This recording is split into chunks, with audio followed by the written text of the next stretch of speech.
에코프로비엠이 30배 오르고 TC 스틸, 뭐 삼알미늄 같은 그런 조그만 소재주들도 지난 몇 년간 수십 배씩 주가가 상승하는 동안 그 동안에 무슨 각종 노이즈가 없었냐? 온갖 노이즈가 다 있었고 그 온갖 노이즈를 극복하고 주가가 수십 배 상승한 것이고 어디에도 정확하게 IRA 법안을 폐지하겠다 이렇게 공식적으로 선언하지 않았습니다.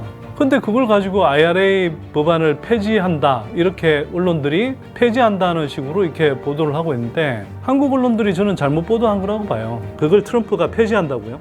말도 안 되는 소리잖아요, 이걸. 저도 기자 출신이었지만 그 기자들이 어떤 식으로 확대 재생산을 하냐 하면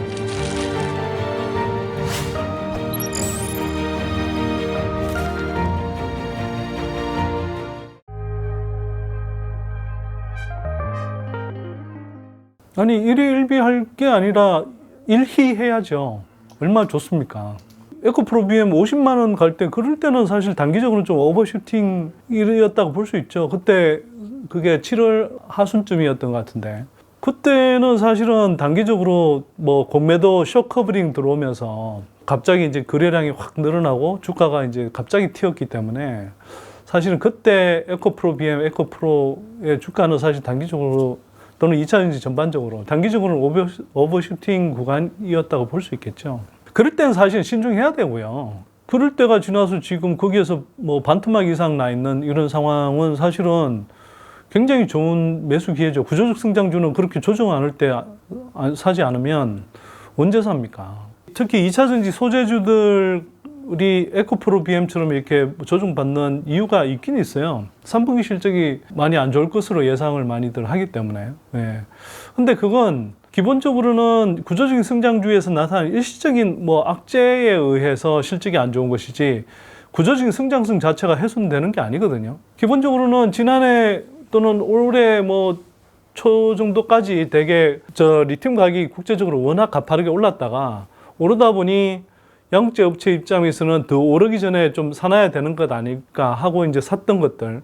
그 물량들이 또 한편으로는 중국 전기차 시장이 워낙 이제 공급 가행이 되고 중국의 이제 뭐 리튬 가격이라는 것이 적어도 현재까지는 중국 전기차 시장의 흐름에 따라서 많은 부분 가격이 결정되기 때문에 그 영향으로 이제 리튬 가격이 많이 떨어졌죠. 그런 상황에서 비싸게 사왔던 그런 리튬 가격을 사용해서 리튬을 사용해서 생산을 하고 아직 판가에는 증가하는 데는 이렇게 이른바 레깅 효과라고 해서 지연되는 흐름이 발생하다 보니 충분히 이제 수익성을 챙기지 못하는 일시적으로 생기지 못한 흐름이 나타나고 있고 기존에 또 에코프로비엠이나 포스코 퓨체엠처럼 또 LNF가 이미 2분기 실적으로 이제 보여준 것처럼 이미 이제 그 많이 사놨던 그런 리튬 가격의 또 재고자산 평가 손실 때문에 또 그게 이제 영업이익을 갉아먹는 흐름이 나타난단 말이에요. 근데 이게 지속되는 흐름이냐? 아니라는 거죠. 거꾸로 이제 여기 리튬 가격이 다시 바닥을 치고 바텀 아웃해서 다시 올라가기 시작하면 사실은 이거는 이런 흐름은 다시 사라질 뿐만 아니라 리튬 가격이 일정하게 크게 변동 없는 수준만 돼도 소재 업체는 배터리 업체에 공급을 할 때 일정한 그 마진 폭을 유지하면서 이렇게 공급을 하게 되기 때문에요. 그 이익 해소는 크지 않습니다. 매출 규모는 다소 줄어들다 하더라도. 이걸 단적으로 보여주는 뭐 사례가 뭐냐 하면 예를 들어서 같은 양극재 업체인데 코스모 신소재 같은 경우는 아직까지 양극재 생산 캐파가 크지 않기 때문에 미리 이제 사둔 그 리튬 재고가 많지 않았고 그래서 이 회사 경우에는 올해 3분기 추정 실적이 매출은 다소 그러니까 리튬 가격만큼 빠진 만큼 이제 판가는 조금 이제 하락하기 때문에 매출액은 전분기 대비해서 살짝 빠질 수 있지만 영업이익 규모는 2분기와 다를 바가 없거든요. 사실은 이게 기존에 뭐 에코프로비엠이나 포스코 퓨체엠 같은 그런 회사들도 기존에 사놨던 비싸게 사놨던 그 리튬 재고를 다 소진하고 그게 영업이익을 훼손하는 그런 흐름이 끝나게 되면 그 다음부터는 이게 일정한 마진 폭은 그대로 유지됩니다. 그런 상황에서 이제 리튬 가격이 올라가기 시작하면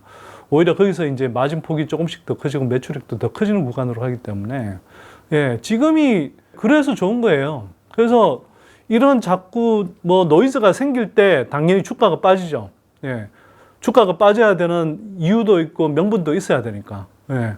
근데 그래서 구조적 성장주는 경기 순환주가 아닌 구조적 성장주는 이렇게 주가가 빠질 때 오히려 열심히 담으셔야 된다. 그리고 지금 올해 뭐 4분기부터 해서 내년 한 1분기 사이에 한국 배터리 산업에 특히 소재와 장비 양쪽으로 굉장히 좋은 일들이 계속 따라 터질 건데, 네, 저라면 주저할 필요 없을 것 같습니다. 현금 여력이 되는 한 저는 열심히 사시는 구간이다.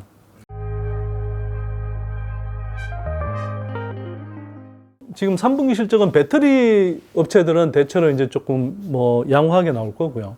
소재 쪽은 뭐 양재도 그런데 대체로 이제 그 이런저런 강물을 사용하는 그 소재 업체들이 많다 보니 강물 가격이 뭐 꼭 리튬 가격뿐만 아니라 대체로 좀 비슷한 흐름을 보이거든요. 크게 보면.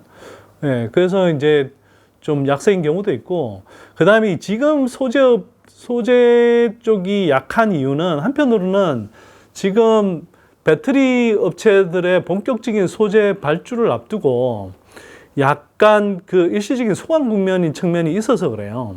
그리고 한국 배터리 산업이 이제 향후에 많이 커지게 되는 이 미국 전기차 시장에서 그 뭐 GM이라든지 포드라든지 일부 자동차 업체들이 이런저런 이유로 전기차 생산을 조금 지연시키는 흐름들이 나타났고, 또 미국 자동차 3사와 그 다음에 테슬라를 포함해서 그 주요 전기차 업체들이, 주요 완성차 업체들이 4분기에 그 새로운 전기차 라인업들을 그렇게 출시하면서 그 배터리 수요가 다시 이제 큰 폭으로 증가할 가능성이 높습니다. 예. 그러면 이런 측면에서 볼 때 지금 조정은 사실은 너무 좋은 거죠. 2차 전지 섹터 비중이 높지 않은 사람들은 오히려 지금 들어가야 되는데, 맨날 2차 전지가 주가가 막 뛰어오를 때 그때는 아, 이거 이제 나만 못 올라탔나 보다 하고 막 뛰어들고 밸류에이션도 따져가지 않으면서, 그리고 그 흥분해서 그렇게 막 추격 매수하고, 그러다가 이렇게 조정 오면 아씨 이게 괜히 무슨 누가 뭐 예를 들면 선댕이나 배터리 아저씨 같은 사람 말 믿고 무슨 저희가 뭐 어떻게 그렇게 고점에 사라는 이야기도 안 했습니다만, 오히려 오버슈팅 하면 조금씩 수익 실현하는 게 낫다라는 식으로 늘 이야기하는데, 예. 근데 꼭 핑계는 그렇게 되죠. 뭐 그렇게 고점에 뭐 선대인 말 믿고 뭐 배터리 아실 말 믿고 뭐 고점에 사서 물렸다 징징대고, 그거는 주식 투자자로서 버려야 될 자세인 거고요. 오히려 그럴 때보다 지금처럼 충분히 조정받았을 때 용기를 내서 들어가야 됩니다.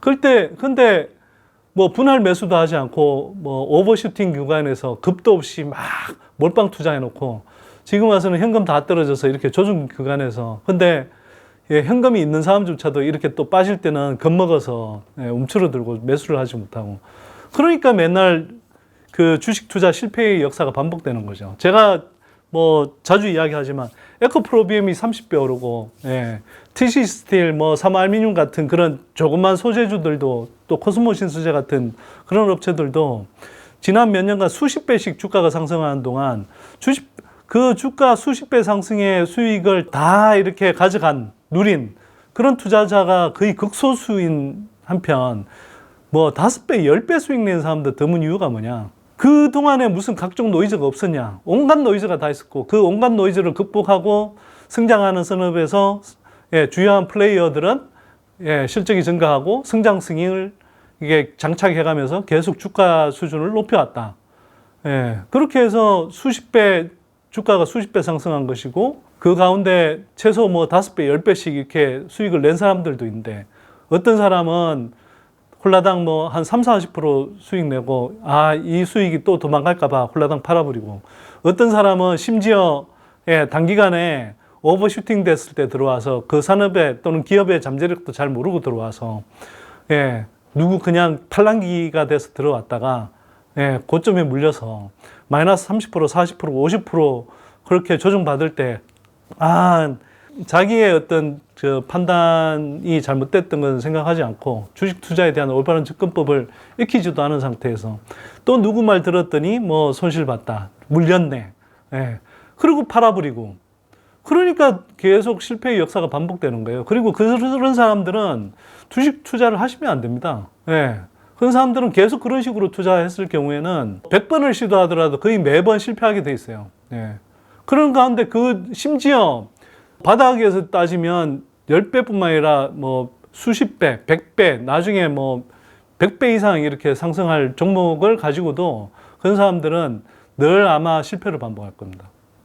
그런 사람들은 투자하지 마세요. 지금 그렇게 이 영상을 보시는 분들도 만약 그런 분이 계시다고 한다면 백날 해봐야 계속 손실만 볼 거기 때문에 투자하시면 안 되고요. 정말 제대로 수익을 내고 싶다면 이 산업의 성장 잠재력을 다시 한번 공부하시고 개별 기업에 대해서 잘 공부하시고 정말 이렇게 조정받았을 때 이때가 정말 싼 구간이구나 이렇게 판단이 되면 현금 여력이 되는 한 과감하게 매수하시고요. 현금 여력 다 떨어졌는데도 주가가 계속 조정받으면 전부 하십시오. 이렇게 성장하는 산업에서 더구나 2025년, 26년에 한국 배터리 산업이 빅뱅 폭발하게 돼 있는데 지금 뭐 소재 업체들 중에서는 뭐 1000억대 관련 2차 전지 관련한 매출이 지금 1000억대 하다가 2, 3년 후에 뭐 1.5조, 2조 원씩 매출 달성할 그런 업체들이 있는데 뭐가 걱정입니까? 산업의 성장성을 하고 그 기업의 성장성을 알면 투자에 두려움이 없죠. 근데 그걸 잘 모르고 맨날 유튜브 방송이나 전전하고 선대인이 이럴 때는 장 좋아서 선대인이 이럴 때는 와와 했다가 또 지금같이 존중받을 때 또 누가 어디서 야 2차전지 뭐 다 꺾였다 뭐 이제 뭐 3분기 실적 안 좋다 등등 이런 이야기 나오면은 또 쫄아갖고 다 던지고 그러지 마시라는 거예요. 그렇게 투자하는 건 주식 투자의 잠재력을 너무 잘 모르고 투자하는 거기 때문에 제가 너무 안타까워서 말씀드립니다. 그 제가 볼 때는 국내 언론들이 잇따라서 계속 이상한 왜곡 보도를 하는 거라고 저는 생각합니다. 일단은 트럼프가 일단 트위터에 썼던 표현은 뭐냐면 그 UAW라고 해서 미국 전미 자동차 연맹, 그 노동자 연맹, United Auto Workers라는 전미 자동차 노조 연맹에서 그 파업에 들어갔을 때 그 표심을 얻기 위해서 좀 자극적인 발언을 했죠. 사실은 그 트럼프는 예전에 이제 대선에 당선될 때도 미시간주를 비롯해서 과거에 이제 자동차 산업의 근거지였다가 이제 이른바 녹슨 벨트, 러스트 벨트로 전락해서 고통받고 있는 그 노동자들 자극하는 발언으로 그리고 그것이 중국이 당신들의 일자리를 뺏어가고 있다는 그런 자극적인 그 발언을 통해서 그 재미를 봤던 사람이기 때문에 이번에 똑같은 맥락에서 그렇게 이야기를 한 거예요. 근데 그 맥락을 보면 조 바이든의 All Electric Cars라는 그 미친 컨셉, 개념, 효력을 발휘한다면 거기에서 피해를 보는 것은 미시간주 노동자들이고 그 일자리는 대부분 중국이 가져갈 거다 이렇게 이야기했거든요. 어디에도 정확하게 IRA 법안을 폐지하겠다 이렇게 공식적으로 선언하지 않았습니다. 근데 그걸 가지고 IRA 법안을 폐지한다 이렇게 언론들이 바이든의 전기차 전환 공약을 폐지한다. 거기에 더 나아가서 IRA 법안을 폐지한다는 식으로 이렇게 보도를 하고 있는데 그거는 한국 언론들이 저는 잘못 보도한 거라고 봐요. 물론 트럼프는 그 IRA 법안이라든지 전기차 전환 계획과 관련해서 상당히 레토릭상으로는 그 속도를 늦추거나 좀 우려할 수 있는 식의 어떤 뉘앙스로 발언을 하는 건 분명합니다. 그러나 그게 공식적으로 IRA 법안을 폐지한다라고 말한 것도 없는데 그걸 뭐 폐지하는 게 공식적인 입장이고 전기차 전환 흐름을 무효하는 게 트럼프의 공식적인 입장인 것처럼 계속 확대 재생산 보도한단 말이에요.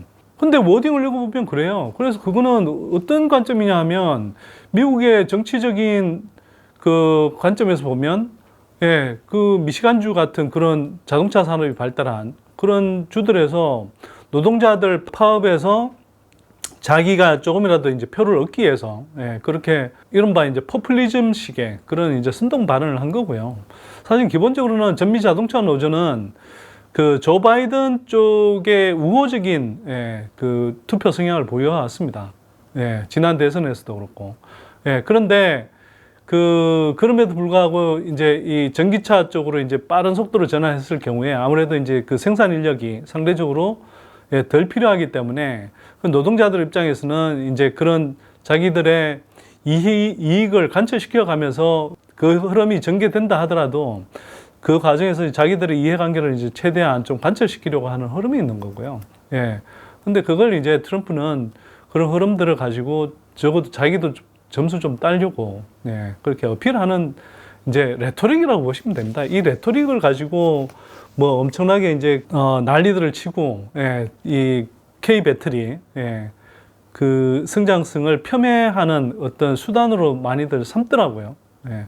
이게 그러니까 참 안타까운 겁니다. 저도 그 예전에 신문사 기자 출신이었지만 이렇게 이제 외신 보도들이 들어오면 그 기자들이 어떤 식으로 확대 재생산을 하냐 하면 처음에 어떤 그 외신을 보도할 때 그런 레토릭을 가능하면 선정적인 제목을 뽑아서 조회수 장사하려고, 예, 그렇게 해서 트윗 내용을 정확하게 전달하기보다는 거기에서 전기차 전환 뭐 정책 무효하고 폐지한다 이런 식으로 나아가고, 그렇게 더 나아가서는 또 뭐 IRA 법안 다 폐지한다 뭐 이런 식으로 그 다음에는 옮겨가면서 그 이전에 그런 게 나왔으면 그 원문을 확인하지 않고 기자들이, 그리고 뭐 여러 부서가 예를 들어서 뭐 산업을 담당하든 어디 뭐 부서가 이제 다 다르잖아요. 그 다른 부서의 기자들이 다 기사를 쓰면서 처음에 어떤 식의 원문 때문에 이런 보도가 나왔는지를 따지지 않고, 그 다음에 이제 그러면 사람들이 다 검증하지 않고 트럼프가 IRA 폐지한다고 했나 보다 하고 그걸 기정사실화해서 계속 그 논리 속에서 계속 확대 생산하는 뉴스들을 생산하거든요. 그러니까 어느 순간 실제 원문과는 다른, 예, 또는 부정확한 그런 내용들이 거의 한국 그 언론들의 막 도배가 되고 그게 기정사실화 돼버린 경우들이 되게 많습니다. 제가 볼 때는 사실 좀 그런 경우에 해당하는 것 같고요. 트럼프가 진짜 의도하는 건 그게 아니고, 여기에서 더 중요한 건 뭐냐 하면 트럼프가 하면서 선동하는 방식이 뭐냐. 예, 조 바이든처럼 저렇게 빠르게 가면 중국한테 또 일자리 다 뺏길 거야 이렇게 이야기하는 겁니다. 그러면 한번 생각해 보세요. 지금 IRA 법안에서 K 배터리가 수혜를 받는 기본적인 구조가 뭐냐 하면 반도체 칩과 더불어 해서 전기차와 배터리 밸류 체인에 있어서 미국이 중국을 견제하는 것이 기본 목표입니다. 그리고 미국뿐만 아니라 지금 대다수 나라들이 마찬가지인데, 예, 전 세계적으로 지금 반중 또는 협중 정서가 굉장히 강력합니다. 특히 미국의 경우에도 민주, 공화 양쪽 정치 성향을 가리지 않고 미국민의 80% 이상이, 예, 중국을 그러니까 반대하는, 중국을 싫어하는 그런 정서가 폭넓게 퍼져 있어서 이런 상황에서 예를 들어서 트럼프가 집권한다 하더라도 트럼프조차도 사실은 이 거대한 전기차 흐름을 거부할 수가 없거든요. 예를 들면 트럼프가 집권하는 시기에 그럼 전기차 흐름이 멈췄습니까? 오히려 그때 미국의 테슬라가 승승장구했는데요. 사실 뭐 테슬라의 앨런 머스크는, 예, 트럼프한테 그에게 이제 정치 후원금을 낸 사람이기도 하고, 뭐 개인적으로 상당히 그 친하게, 뭐 그게 의도적으로 그런 것인지 모르겠지만 상당히 좀 친하게 지내는 관계이기도 하고요. 네. 그런 흐름인데 무슨 전기차 흐름을 어떻게 막습니까? 트럼프라고 해서.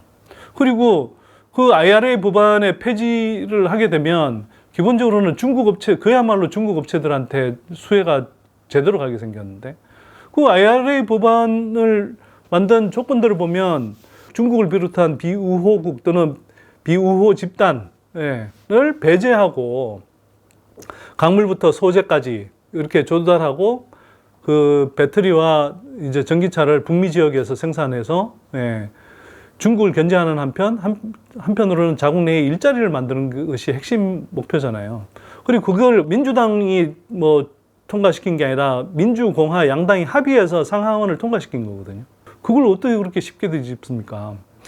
트럼프가 저 파리 기후 협약을 탈퇴했음에도 불구하고 그 IRA 보조금상의 그 전기차와 배터리 보조금보다 훨씬 약한 정도로 풍력 발전, 태양광 발전, 예, 그걸 오바마 행정부 때 가감하게 시행했던 것을 트럼프 행정부 들어오고 나서도 공화, 민주 양당이 합의해서 1년 동안 그 세액공제 혜택을 더 연장시켰어요. 그건 뭐냐? 그건 이미 공화당 주든 민주당 주든 그 산업이 크게 형성돼 있고 그 해안가들을 따라서, 해안 도시들을 따라서, 그래서 세액공제 혜택을 풍력 발전에 대해서 연장시킨 겁니다. 파리 기후 협약을 탈퇴했음에도 불구하고.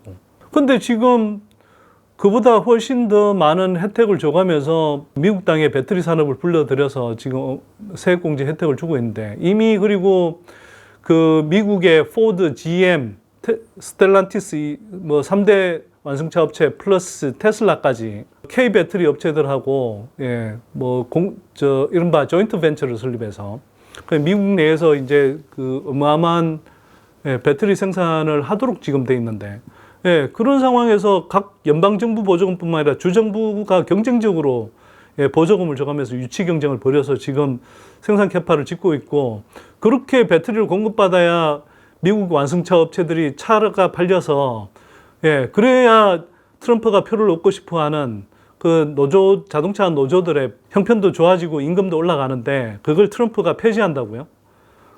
말도 안 되는 소리잖아요, 이걸. 그러니까 트럼프는 원래 그렇게 그 약장수 기질로 그 협상용 카드로서 레토릭을 엄청 많이 쓰는 사람입니다. 그걸 모르고 있는 사람이면 그거 바보인 거고요. 또 하나 보자면 트럼프가 대선 공약으로 공식적으로 내걸었던 오바마 케어, 그거 폐지하겠다는 공약도 폐지했습니까? 폐지 못했죠. 그때 이미 정치적으로 공화당이 뭐 상하 양원에서 다 유리한 입지에 있었는데도 오바마 케어 폐지 못했습니다. 왜? 여론이 오바마 케어에 대해서 전반적으로 우호적이었거든요. 지금 대체로 어쨌거나 전기차 전환 흐름으로 가야 된다는 것은 미국의 국민들 대다수가 그렇게 인식하고 있고 동의하고 있습니다. 거기에다가 아까 말씀드렸듯이 연방정부, 주정부가 보조금까지 다 투입이 돼서 지금 올해 그 미국의 경기가 상대적으로 좋은 이유 중에 하나가 그런 대규모 생산 캐파 투자가 일어나면서 거기에서 그 이른바 건설 투자가 일어나고 거기에서 일자리가 창출되고 거기서 뭐 임금을 받는 고임금을 받는 그런 노동자들이 늘어나면서 그래서 경기가 좋아지는 측면도 있는 거예요. 그걸 트럼프가 민주공화 양당이 합의해서 통과시킨 걸 폐지한다? 그건 말도 안 되는 이야기입니다. 그거는 제가 미국에 유학하면서 공공정책을 공부했고 특히 정치경제학을 주로 공부했기 때문에 그런 어떤 역학관계를 조금이라도 이해하고 있는 사람이면 저런 식으로 트럼프가 심지어 뭐 바이든 공약을 약화시키는 방향으로 이야기한다고 하더라도 저게 실질적인 효과를 내기 힘들다라는 것은 웬만하면 알고 있어야 돼요. 그런데 온갖 한국 언론들이 또는 정권가가 의도적 자기네들 이제 이해관계에 부합하는 식으로 이렇게 왜곡해 가면서 트럼프 리스크를 굉장히 이제 부각시키고 있는데, 제가 볼 때는 지나친 기우입니다. 지나친 기우. 그래서 이와 관련해서는 지정학적 알파라는 책이 있어요. 그 책 읽어보면 그 책의 기본 명제는 뭐냐면 정치인들이 놓인 현실적 제약이 정치인들의 선호를 우선한다 라는 게 기본 명제입니다. 기본적으로 정치인들이 정책적으로 선택할 수 있는 것은 그게 자기가 쉽게 말해서 당선되는데 유리할 때 정치적으로 유리한 방향으로 선택을 하게 돼 있지, 자기가 예를 들어서 이걸 선호한다고 그래서 그걸 함부로 선택할 수 있는 게 아닙니다. 아까 말씀드렸듯이 오바마 케어, 그 다음에 풍력 발전 세액공제 혜택 연장한 거, 이런 것들이 트럼프의 선호와는 달랐을지 모르겠지만 정치적 제약, 그 다음에 유권자들의 이렇게 부과하는 제약 때문에 유권자들의 선호에 그 정치인의 선호가 굴복한 겁니다. 그거는. 그런 걸 이해 못하면은 그건 진짜 엉터리들이죠.